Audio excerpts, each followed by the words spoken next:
नूरुद्दीन जंगी की तड़प और शौक और उसकी सदाकत, उन्होंने बाकायदा एक बड़ा खूबसूरत और मजबूत मिंबर बनवाया और ये ख्वाहिश जाहिर की अल्लाह अपने घर बैतुल मक़दस को, मस्जिद अक्सा को मुसलमानों के हाथों में दे दे।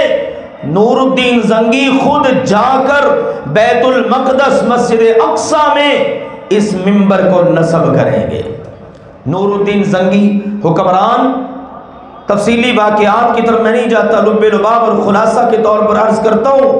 वैसे भी जुमे का वक्त इतना ही होता है, लेकिन मैं चाहता ये हूँ अपनी कौम को जहाँ तक हो सके ये बातें कुछ ना कुछ बताकर बताया जाए कि हमारा माजी कितना ताबनाक था और आज देख लो मुसलमानों की हालत क्या है।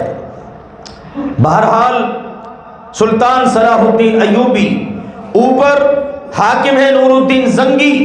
नूरुद्दीन जंगी की अपनी ख्वाहिश भी यही थी कि काश मेरी जिंदगी के अंदर बैतुल मक़दस फतह हो जाए।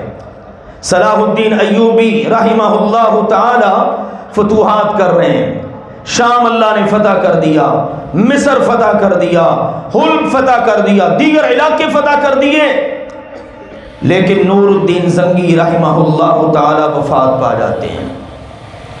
अब उनकी तड़प आप जरा देखिए। नूरुद्दीन जंगी की तड़प और शौक और उसकी सदाकत, उन्होंने बाकायदा एक बड़ा खूबसूरत और मजबूत मिंबर बनवाया और ये ख्वाहिश जाहिर की अल्लाह अपने घर बैतुल मक़दस को, मस्जिद अक्सा को मुसलमानों के हाथों में दे दे।